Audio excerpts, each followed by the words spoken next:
Now repeat all of those. Horror themes, mental health and trauma, socio-political themes, violence and gross food. Yep, those are the content warnings as we get ready for chapters 4 through 6 of Nine Goblins by T. Kingfisher. Kung. But quick, he's going to be all dramatic and have a drink of water first. Thank you, Four Rats.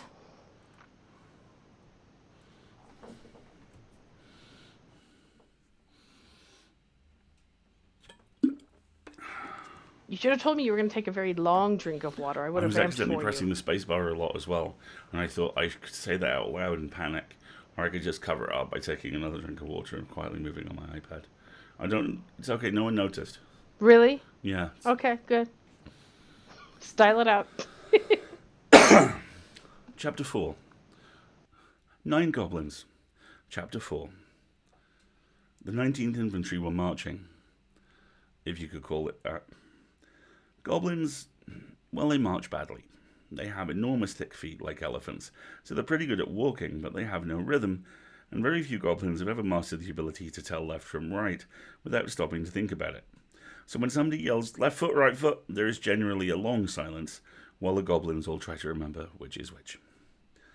At some point, one bold goblin will step out, and all the others follow immediately in the hope that he knows what he's doing. It's about a 50-50 shot if he's leading with the correct foot or not, but at least they're all wrong together. On a good day, they will stay in step for nearly a minute before somebody gets bored or trips or stumbles or forgets what he's doing and begins skipping. Small knots break off, officers ride around on their pigs, shouting orders and leaving havoc in their wake, and eventually the better sergeants round up their units and head them more or less in the direction that everybody seems to be going, and in fits and starts, the goblin army lurches ever onwards. Now, Nasilka was a fairly good sergeant, and had most of the wine and niners aimed in the correct direction. Algol and the pack mule formed the nucleus of the group, and since he was taller than most of the other goblins, everyone was able to keep him in sight. At the moment, Nasilka's greatest concern was the two new recruits. They were identical twins, and, well, that gave her a headache for a start. They were young and bright-eyed and enthusiastic, and finished each other's sentences, which took the headache to a whole new level. Where are we going, Sarge? We don't know. We just follow orders and go. They gave her identical nods. Will we be fighting, Sarge? Sooner or later, yeah. Everyone stumped alone in silence for a while. The flat, stony badlands were giving way to little lumpy hills and the occasional scrubby tree, with more trees on the horizon. The wind that came to them smelled like pine, which was a pretty big improvement over goblin. The new recruits had the standard loincloth from home, made out of the standard rancid coat hide, and they both had what passed for weaponry in the goblin army, a board with a nail in it. Unless you managed to beat some kind of sense into them, Nasilka gave them maybe a week.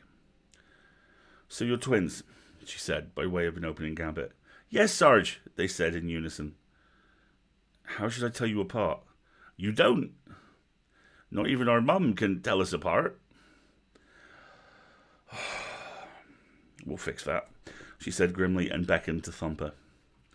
Thumper would need thick-soled boots to stand 4 feet tall, but he was at least 4 feet wide.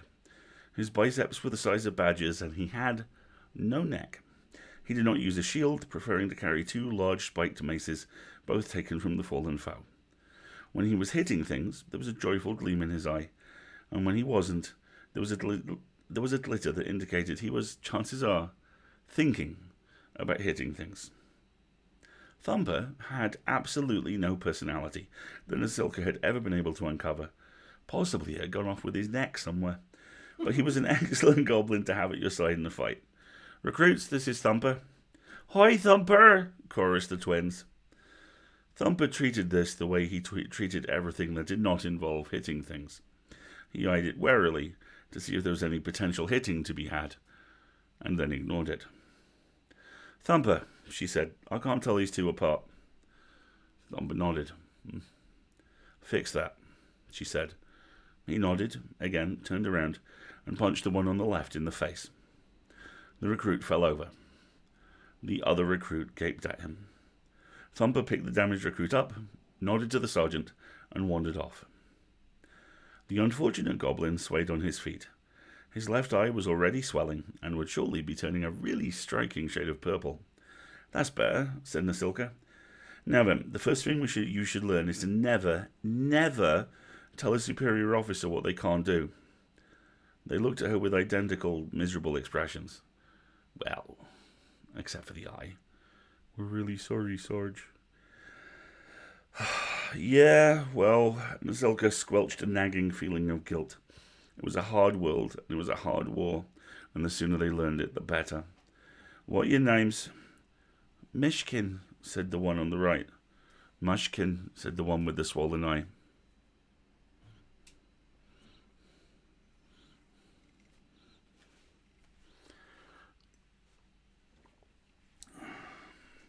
Right. The next thing you should learn is how to take a punch a little better than that, but we'll have to wait until we stop for the night. Have you had any training? At all? We had 2 weeks of boot camp, Sarge. The sergeant grunted. Whacked a lot of straw men with your board, did you? Mishkin nodded vigorously. Mushkin nodded rather more gingerly, holding his face. Up ahead, Weatherby was drifting off to the side. Nasilka could tell he was planning to make a break for it, because he was starting to mutter to himself and tug at his clothes. She sighed and did what sergeants have done since time immemorial. She delegated. "Go see Corporal Algol and tell him you've had the basic boot camp and nothing else, and I said to put something on that eye." "Yes, Sarge." The twins went to find Algol, and Nasilka went to collar Weatherby.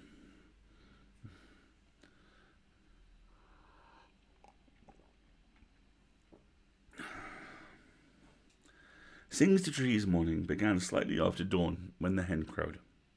She was a black hen with a fine gold eye and a blue sheen to her feathers. She laid quite large brown eggs.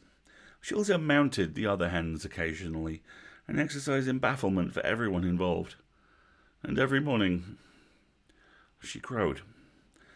As far as he could tell, she seemed happy. So he'd resigned himself to getting up at hen's crow most mornings. He hadn't wanted a rooster anyway. His farm was located on the edge of what were nominally the Elven lands. A small human settlement lay less than an hour's walk away, where woods gave way to farmland, and the humans viewed him as falling somewhere between, well, the priest and the village idiot, and thus required feeding either way. Depending on the time of year, gifts of flour or cheese or bacon were always turning up, and they dumped excess chicks on him year-round. He had a hard enough time keeping up with donated chickens. Had his small flock been producing more on their own, he'd have been hip-deep in fowl, so he was somewhat grateful for the confused hen after all. This morning there was a small, fresh cheese on the doorstep, accompanied by a small jug of buttermilk. He took both inside. Fleabane was gone, off on some coyote-ish errand of his own, or there would have been tooth marks in the cheese. Elf and Raccoon shared a pleasant breakfast. It was a little over a month old. The raccoon, not the breakfast, with big wide eyes and delicate dexterous black fingers, and it was surely going to be tearing his house apart. The destructive capacity of small cute animals was really quite astounding. Fortunately, after years of this sort of thing, Singh no longer had that much that could be torn apart.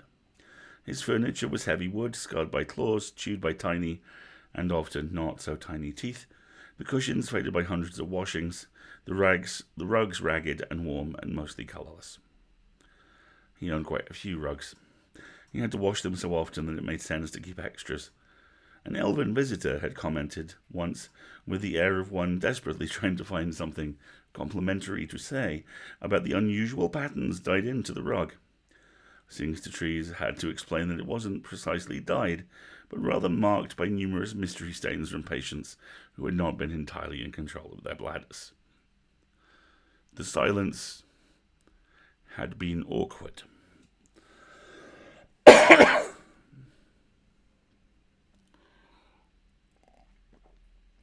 Chat is describing this as feral cottagecore. Feral cottagecore. And I'm here for it. Somebody get the calligrapher. He suspected the other elf had been expecting something on the order of a hermit monk, communing with nature and binding up the wings of snow-white doves with snow-white bandages, not a bedraggled lunatic daubed with unspeakable substances, surrounded by shrieking birds, and massaging the belly of a tiny lynx kitten to make it defecate.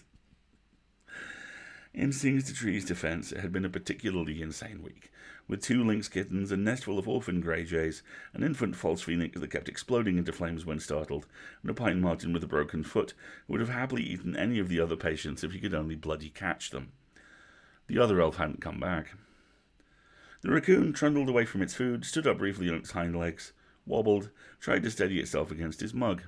The mug went over. Also, the raccoon went over. He could only catch one, and of course there was no question. The raccoon snuggled against his chest and went chirp. The mug went plunk. The buttermilk went into his lap. Bad raccoon. Chirp. Well, it was his own fault for trying to feed himself and the creatures at the same time.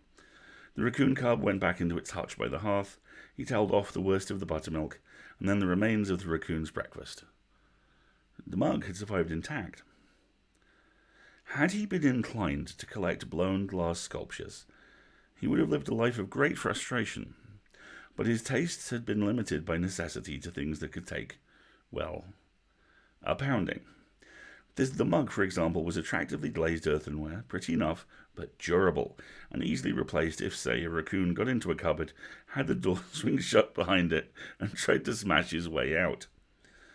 Unfortunately, this meant that there was very little elven about his home, as durability went somewhat against the prevailing elven aesthetic of things brought briefly from the earth and then given back.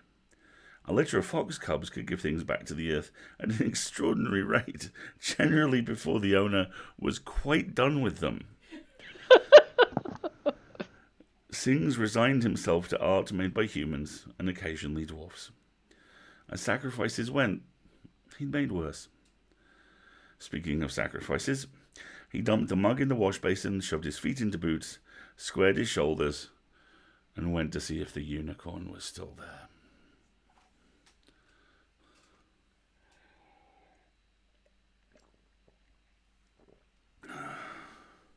Tiny little asshole trash panda.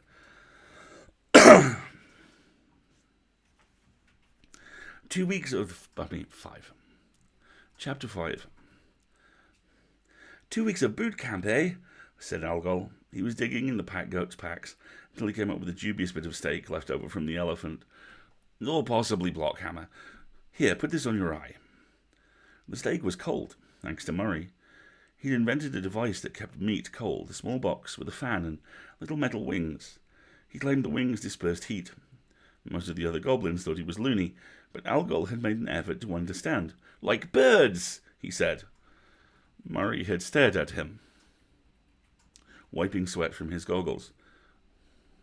Hot air rises, Algol tried to explain, so birds must be hot because they fly.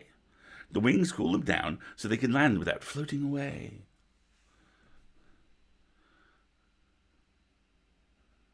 Right, Murray had said. Yeah, just like that. How novel of you to figure that out. Algol was very proud. Mushkin put the steak on his eye. Mishkin hovered nervously. Will he be okay? Should he go with the medics? Are you in a big hurry to lose the eye? Asked Algol mildly. Keep the steak on it, you'll be fine. He had figured out that the best way to deal with the twins was to address them as one goblin with 4 arms and 2 heads. This is Buttercup, Algol said, nodding to the supply code. Hi, Buttercup, the twins chorused. Up ahead, Sergeant Nasilka cringed. Why had she let him name the goat? You shouldn't name the goat, it was just the goat.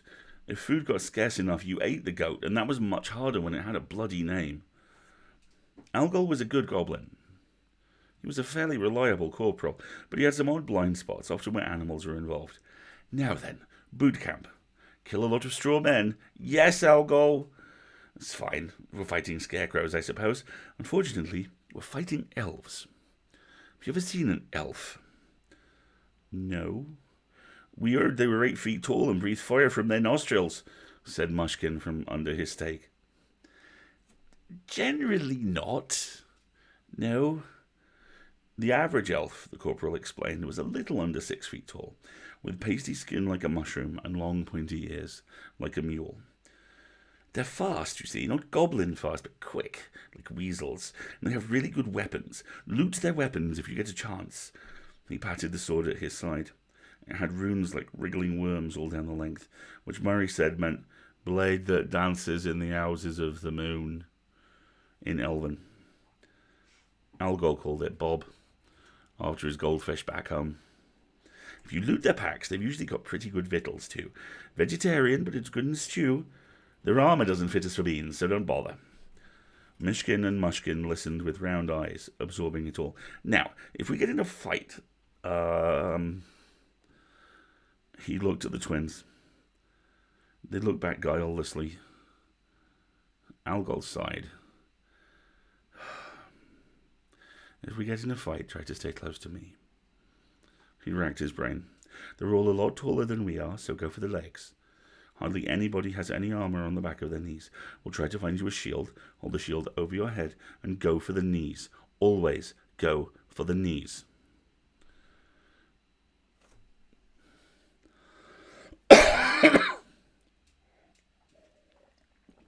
Oh, I just realized the chat's right. Another Bob. Another Bob. Yay, Bob! Always go for the knees was, in fact, the family motto of Clan Uggersplot, to which Algol belonged in a roundabout fashion, involving several second cousins and a yak. Uggersplot, as it happened, was also the clan to which the most competent of the ranking generals of the Goblin army also belonged. It had been the scions of Uggersplot who carried the demands of the goblins to the humans, long ago, at the start of the war. Now goblins, much like rats, preferred to flee, but when they're cornered, well, when the goblin scout had arrived on the shore of the Western Sea, the goblin tribes had turned all together like an enormous green rat at bay and bared their collective teeth. So the goblin leaders sat down in the mountain called Goblin Home, half city, half refugee camp, and talked for 3 days and 2 nights. As the sun set on the 3rd day, they signed the large warthog hide on which their demands were written. Then they drew straws for who would carry it to the humans. Clan Uggersplot had drawn the short straw. Mounted on their best...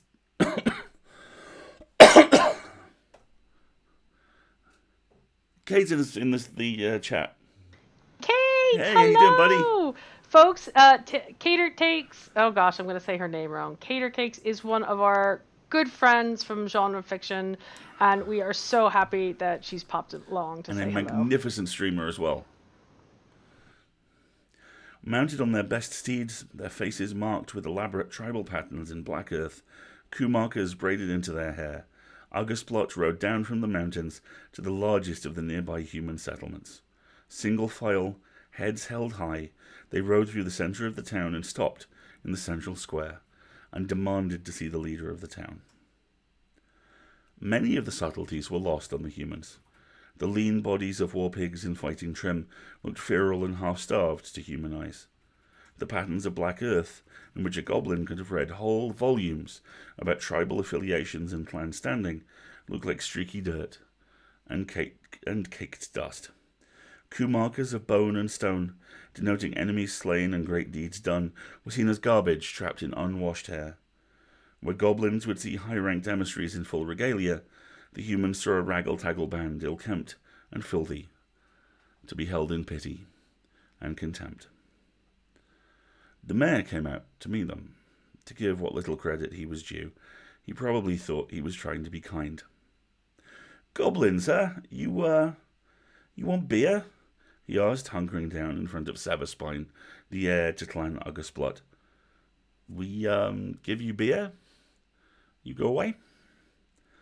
"We have come to discuss the ongoing human expansion," said Severspine coldly.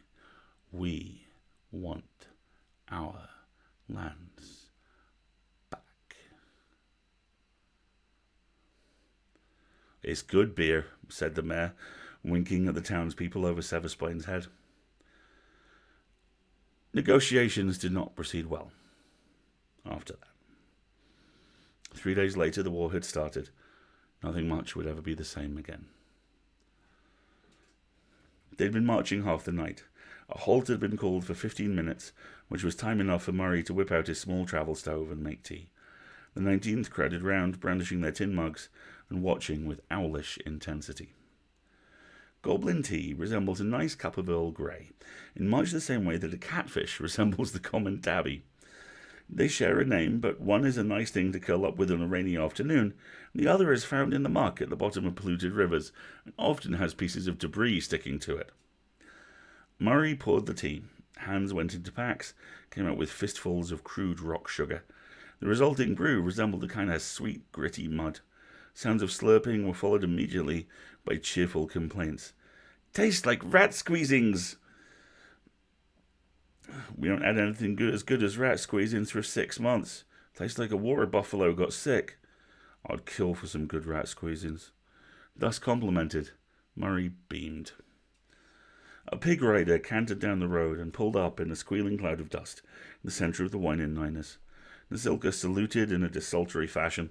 Pig riders were generally a higher class of messenger idiot than runners, but still nothing to get excited about. What's the word, then? She asked. Another hour, then we're in position and make camp. Dawn attack, so sleep fast. Dawn will get, she did a little mental maths, 4 hours of sleep. After a day's march? The messenger grimaced. His pig danced under him. General's orders. Yeah, not your fault. Nasilka waved him on. Thanks.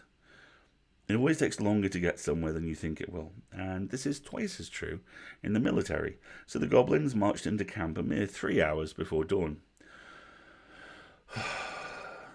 All right, troops, equipment check and then get some sleep. We're getting up too damn early, so catch what you can. The tents went up quickly. When your tent is 3 sticks and a whole cowhide, there's not a lot of time spent dithering. At the beginning of the campaign, the cowhide had been uncured, with a resulting smell of rotting leather and ripe goblin, but Murray had gotten the bright idea to salt the things. The end result was a kind of tent jerky. It still didn't smell great, but it kept the rain off, even if folding the hides was becoming increasingly problematic. Nasilka figured if worse came to worse, they could always just eat the tents. Is it even worth going to sleep? Asked the twins. Boys, it's always worth going to sleep. Sleep whenever you get the chance. You don't know how long it's going to be until the next time. And eat, Algold said from behind her. Thank you, yes, Corporal. If there is food available, eat it. Meals can get awfully thin on the ground sometimes. She glanced around the group to see who looked the least tired. Glad Black, you're on second watch, I'll take first. Since there were plenty of sentries around the edge of the army, there wasn't much point in watching for the enemy, but you never knew when one of the other units was going to try and sneak over and nick your goat. A teddy bear popped into her field of view. Nasilka winced, but it was only Blanchett. He wants to know when we're attacking, said the owner of the teddy bear. Tell him Dawn, said the sergeant. Blanchett, unlike much of the 19th, wore a helmet. It was a complicated mass of fangy bone and spiky metal he had taken from a dead orc, and it really didn't fit well, but Blanchett almost never took it off, even when sleeping. You couldn't blame him. A few months back, the Mechanics Corps had been working on a design for a new showerhead. The resulting explosions had inflicted tremendous loss of life on both sides, and Blanchett had taken a flying log to the face. A battle had been raging at the time, so nobody really noticed this, and had chalked him up as missing, presumed dead.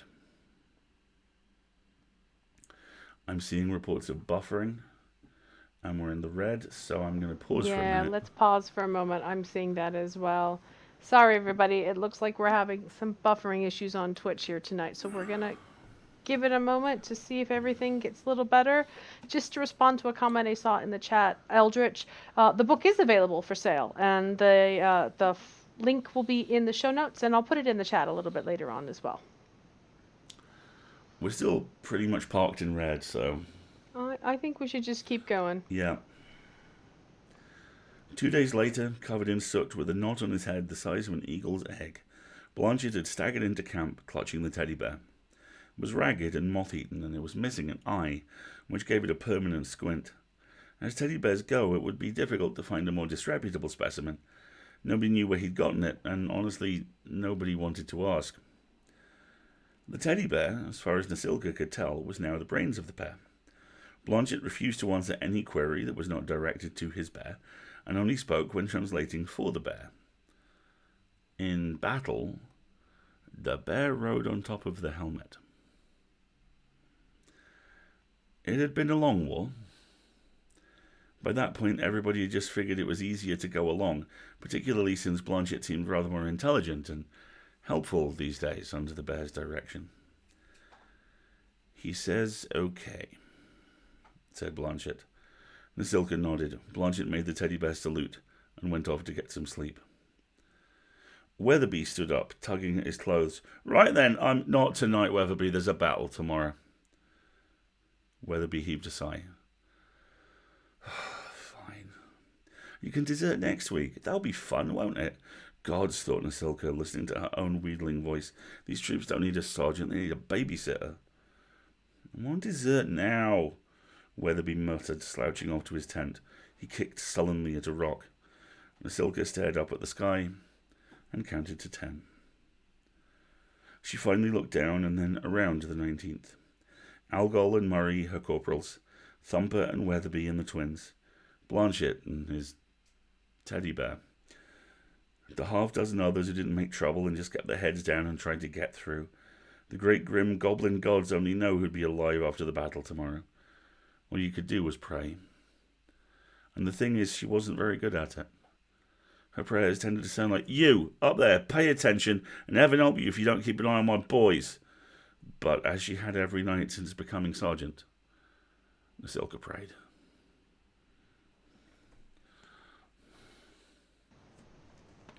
And now a short chapter break.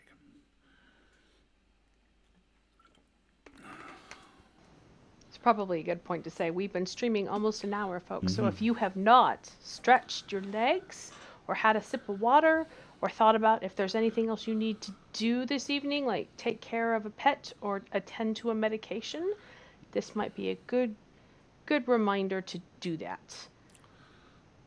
And we're on chapter 6. We are. Chapter 6. Chapter 6. The unicorn was gone, and the foal with her. Singster Trees felt a moment of pure relief.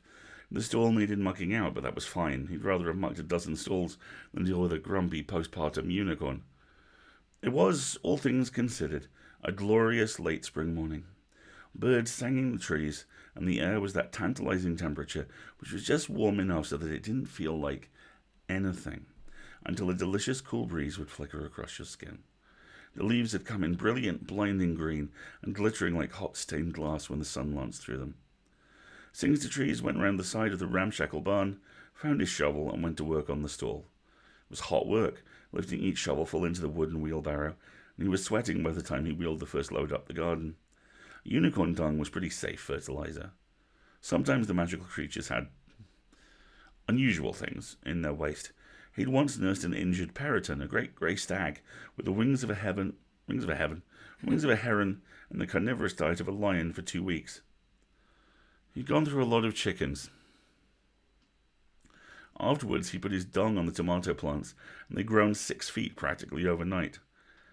He could have handled that, but the fruit grew tiny green antlers.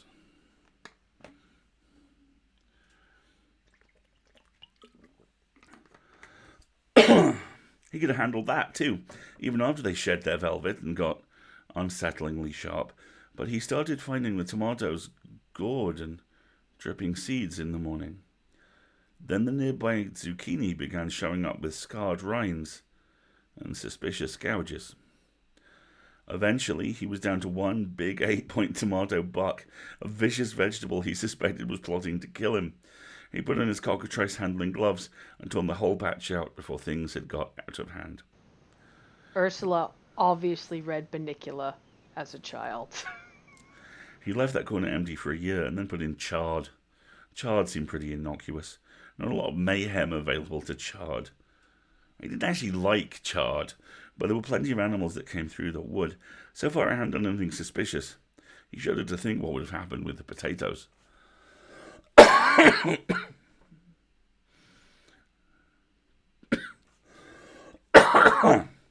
The second wheelbarrow load came and went, and that was it.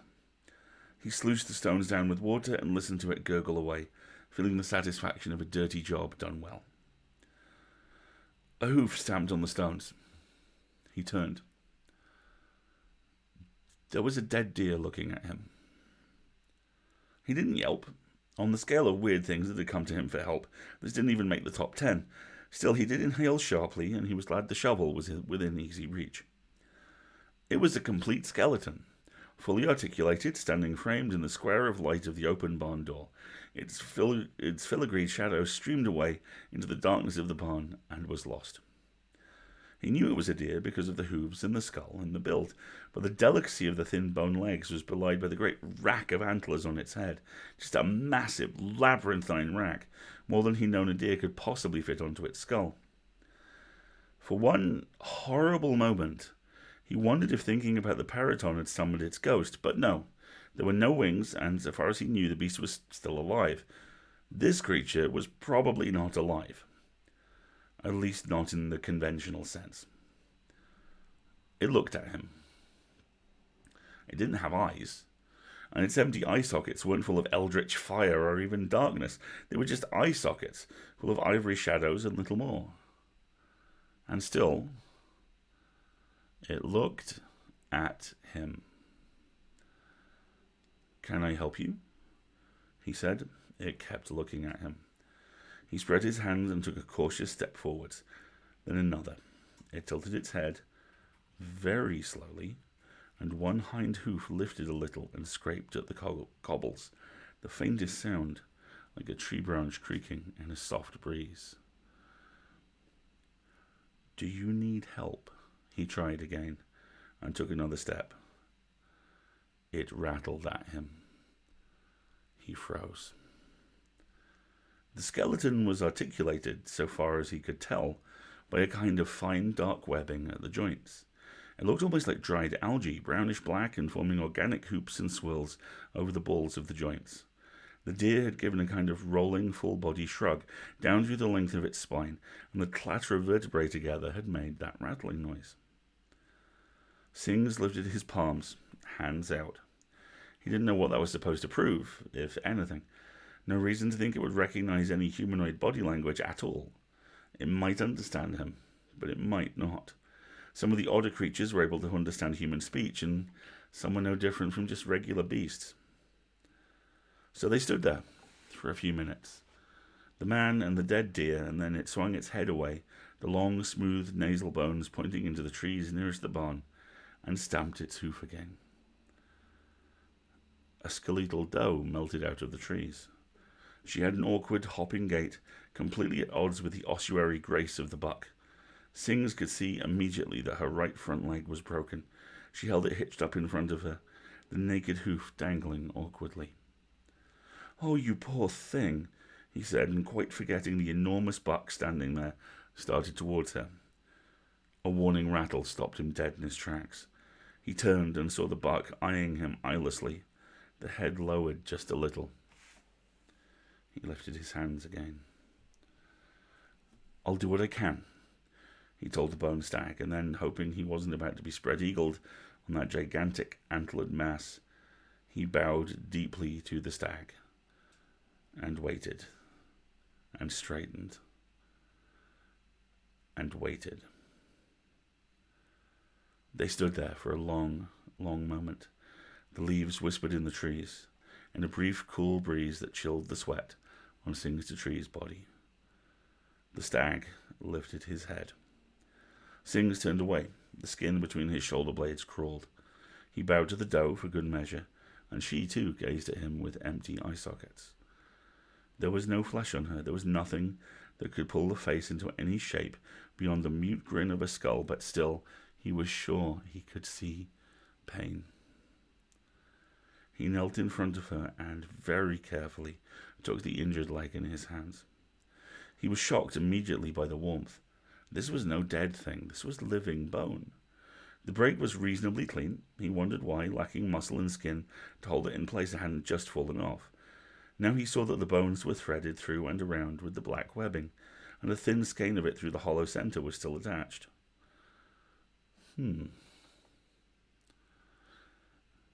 Had this been a real deer, he wouldn't have tried it. Such breaks were extremely difficult to fix. While setting the bone was straightforward enough, you had to keep them basically immobilized for weeks to keep them from breaking it again, and the captivity and stress killed them more surely than the break would. A wild deer could get by on 3 legs, and other than putting out food, there wasn't much you could do that wasn't worse than the injury. It was different with fawns. You could manage fawns, and although he couldn't return them to the wild, more than a few half-tamed deer in parks in the Elven City had started life on this farm. This one, though. God.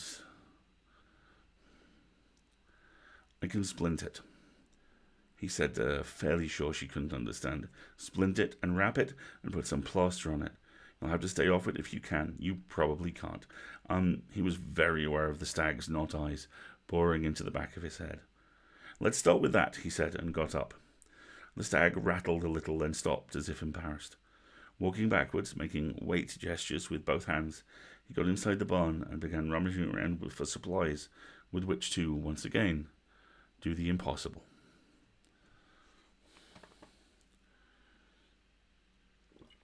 Sings is such a badass.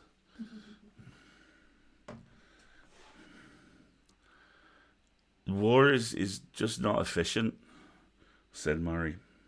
This was such a typically Murray comment that Nasilka snorted with laughter, even under the circumstances. They were standing in ranks on the top of the hill. Elves and humans stood in ranks at the bottom of the hill. In a few minutes, somebody was going to break and yell, "Attack!" And the humans and elves would come up and the goblins would go down. And then it'd be just shouting and hitting and pointy things. Look at this, he continued. They're going to charge up here and we're going to beat them back. And at the end of the day, we'll probably still be up here and they'll probably still be down there. We both know it. The battle ain't going to change anything, and it's all for control of this stupid hill, which neither of us would give a rat's arse for if there wasn't a war. It's quite a nice hill, muttered Algol. Pretty, anyway. He had a wildflower tucked behind one ear. It's a troll slip, he said helpfully when they all looked at him and his flower. They grow on hillsides like this. Very pink, said Murray. My mum used to grow them back home. There didn't seem to be anything more to say on that front, so they all looked forward again. He was right, so far as it went, but so was Murray. It was a hill, with big grey rocks scattered around the top and little pink troll slips tumbling over them. Here and there an ox-eye daisy nodded in the sun. The hill had risen gently out of the woods behind them, leaving the trees behind in favour of a band of heather and the wildflowers. The other sides ranged between steepish in front and suicidal to the sides. It had a pleasant but not particularly dramatic view of the fields below. It was a nice place for a picnic. Probably not a place you'd build a house. But being the highest point for some miles, it was the perfect place for a battle. Everybody wants the high ground, particularly if you're only 4 feet tall and need all the help you can get.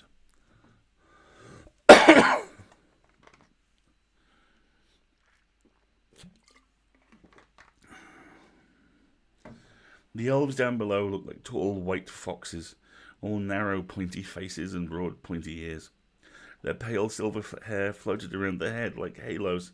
They stood in grim, silent ranks and watched the goblins through narrowed, almond eyes.